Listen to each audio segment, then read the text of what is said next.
Kasi nga, bibigyan ka talaga ng extra energy sa katawan mo. At yun ang naramdaman ko talaga. 3 pa lang guys, ayan o. 3 pa lang ang naiinom ko. Kinakitaan ko na agad siya na magandang epekto sa katawan ko.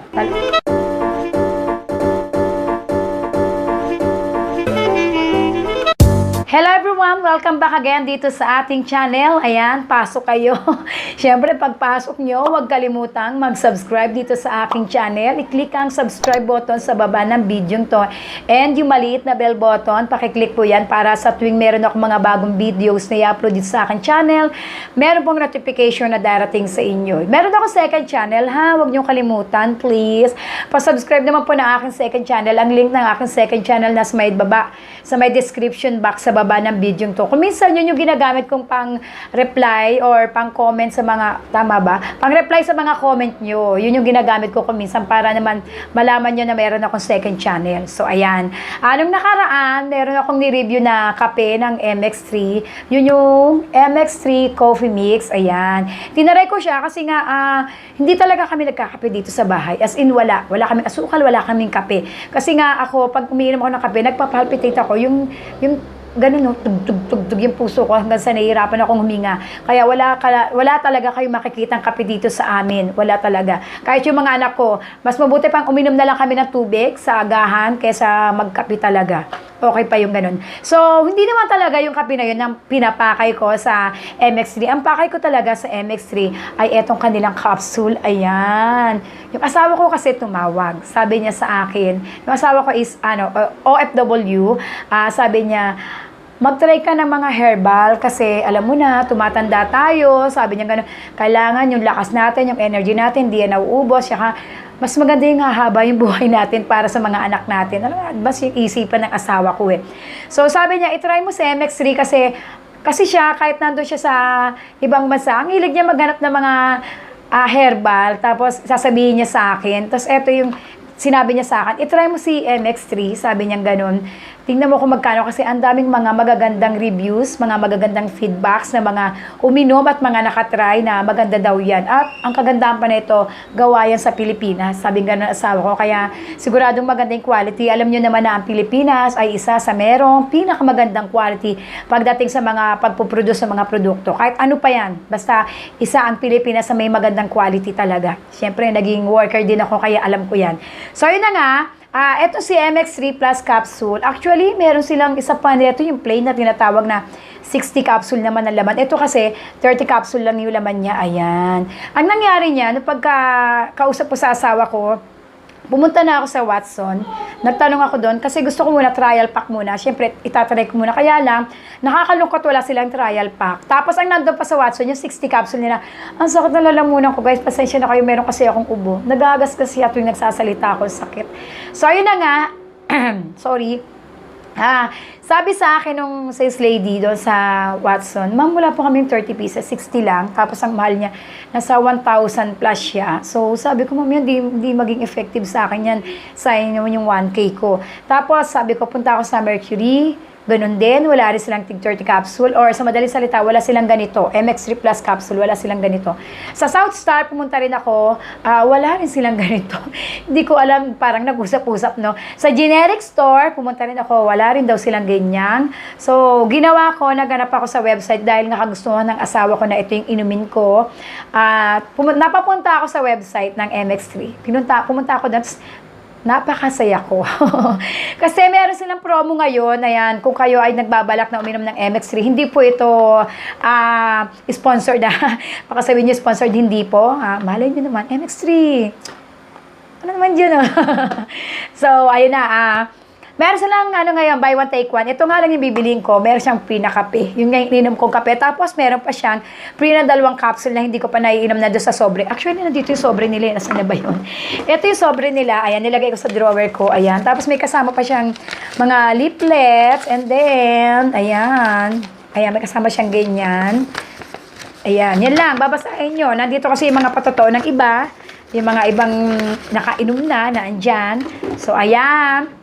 Ito lang talaga. So, syempre, tinignan ko muna, binasa ko. Ganito yung kanyang packaging. Ayan ang packaging niya. MX3 Plus capsule. Ito, pinakamaganda rito.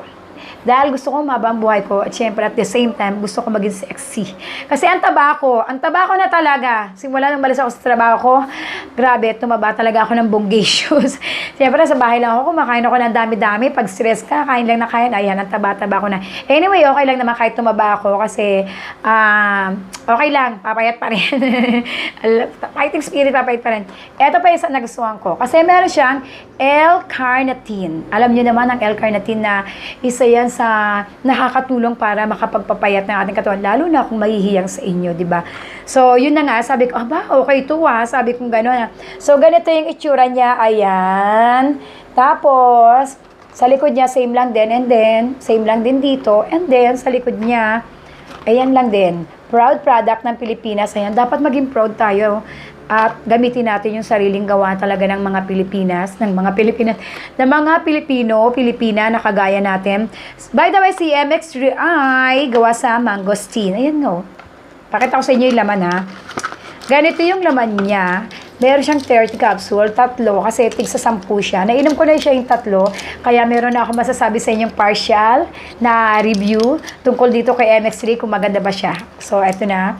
Ayan, ganito yung itsura niya. Sabi nila meron daw peke nito.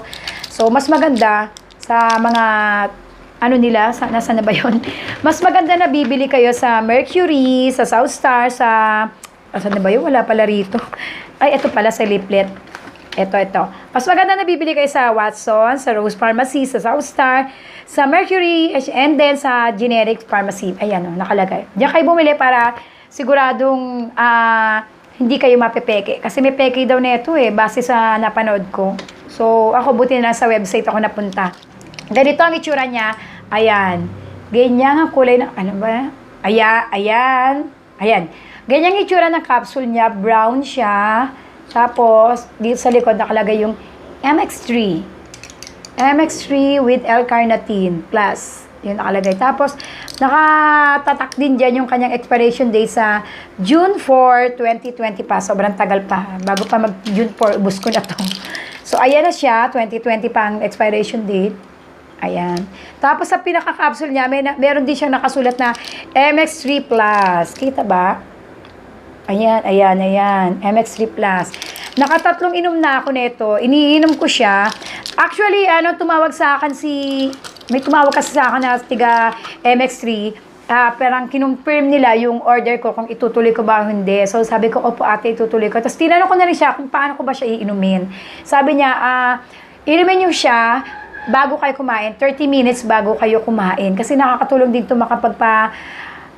makakapagpabawas ng timbang. Sabi, basta may tamang diet din. Tapos natuwa ako nung sinabi niya yun.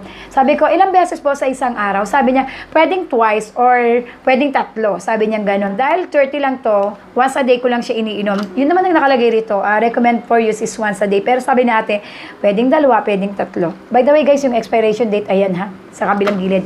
So, ayun na nga. Nainom ko na yung 3 neto. Nung unang araw, wala pa ako nakitang iniinom ko siya, bago ako mag-agahan. Doon ko siya iniinom. Tapos, nagkakape na ako, diba? Yung kape ng MX3.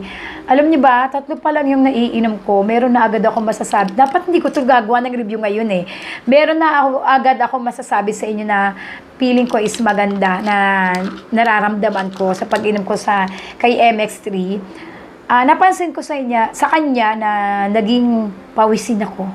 Talagang kahit nga ngayon yung likod ko, alam niyo ba guys, tagatak ng pawis. Hindi naman talaga ako pawisin na tao. Sabi ko, siguro gawa to sa MX3. Tinutunaw niya yung likod ko, kinakapa ako, basang-basa na talaga kahit meron akong mini pansarapan ko. Sabi ko, siguro dahil to kay MX3, hindi naman talaga ako pawisin na tao At kumbaga, sabi ko, normal lang yung talagang, grabe, sabi ko nun, talagang, alam niyo ba, naglilinis ako ng bahay namin, nakapusod ako. Yung pawis ko, tagak-takan talaga, na lalaki talaga ng butil-butil ng pawis ko. Kailangan lang talaga guys, kapag umiinom kayo ng ganito na alam nyo magiging pagpapawisan kayo, para hindi kayo ma-dehydrate, uminom kayo palagi ng maraming tubig. Talagang damihan nyo yung tubig para kahit pagpawisan kayo ng pagpawisan, marami pa rin tubig yung katawan nyo. Hindi kayo ma-dehydrate. Yun naman yung nakalagay rito. Kailangan uminom ka ng full glass na water kapag ininom mo siya para madali na rin siguro siyang matunaw. Tapos ayun guys, tawag doon, hindi ko rin nararamdaman na sobrang napapagod ako. Unlike dati na hindi pa ako, 3 pa lang nito guys, nainom ko ha. Sabi ko sa inyo, hindi to sponsored para sabihin ko yung mga magagandang or whatsoever na binayaran ako, hindi. Gusto ko lang naman makatulong sa inyo, especially dun sa mga nanay na kagaya ko na pagod sa bahay, di ba? So mag-try muna rin kayo ng ganito. Huwag muna kayo bumili ng marami. Kaya lang wala naman kasi silang trial pa kay 30 pieces na talaga agad. At sabi nila, hindi naman daw ito masama sa katawan natin kasi mas maganda nga siya sa katawan natin. Kasi nga, bibigyan ka talaga ng extra energy sa katawan mo. At yun ang naramdaman ko talaga. 3 pa lang guys. Ayan o. 3 pa lang ang naiinom ko.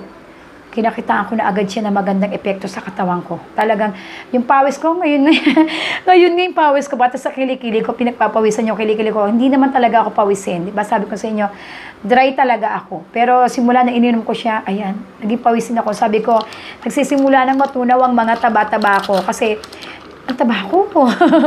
Ang taba-taba ko na ngayon, simula nung ako ay mahinto na sa bahay. So, kapag ito naging effective sa akin bilang pampapaya, talagang super duper 200% itutuloy-tuloy ko siya. Kasi hindi naman to hindi siya gamot, hindi siya galing ito sa prutas, galing ito sa mangustin. So maganda siya. Sabi nga ng doktor na napanood ko, maganda yan kasi galing siya sa prutas nga. Ay, ulit ko na naman.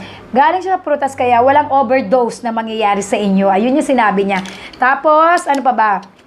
Yun lang, babalikan ko kayo after 30 days na pag-inom ko nito. Kung ano pa yung ibang nararamdaman ko, binigyan ko lang kayo ng partial na review para rito. At ang ganda ng ipinakita sa akin ni MX3. Ang ganda-ganda talaga guys. So, ayan guys, sana nagkaroon kayo ng konti lang muna sa ngayon na tawag doon, na idea kay MX3 Plus Capsule with L-carnitine yung inumin nyo ha, lalo kung mataba kayo kagaya ko para naman makabawas tayo ng timbang. So malay nyo, makatulong si MX3 Plus Capsule L-carnitine with L-carnitine and Q10. So ayan guys, babalik ako sa inyo ha, pagkatapos ng 30 araw ng pag-inom ko dito kay MX3 Plus Capsule, titingnan natin kung papayat ba ako. Pagdating, sayang wala akong timbangan dito. Alam niyo ba, nagtitimbang ako sa center, sa barangay health center namin. Wala akong timbangan sa bahay. Pumupunta ako doon, nahiya naman ako na i-video ko. Or doon ako mag-vlog, nahiya ako, kaya tinitingnan ko na lang yung timbang ko. So, babalikan ko kayo ha, titingnan natin kung makakatulong din yan at kung ano pa. Pero energy is okay. Talagang lakas ng energy ko, hindi ako napapagod na sobrang bonggacious na pagod. And pawis na pawis ako. Ayan. Yan pa lang yung dalawang yan yung masabi ko sa inyo. Yung price pala nito is 840. So, medyo pricey pero okay naman. Okay naman siya kahit pricey siya. Kung maganda naman yung epekto sa atin. Babus guys!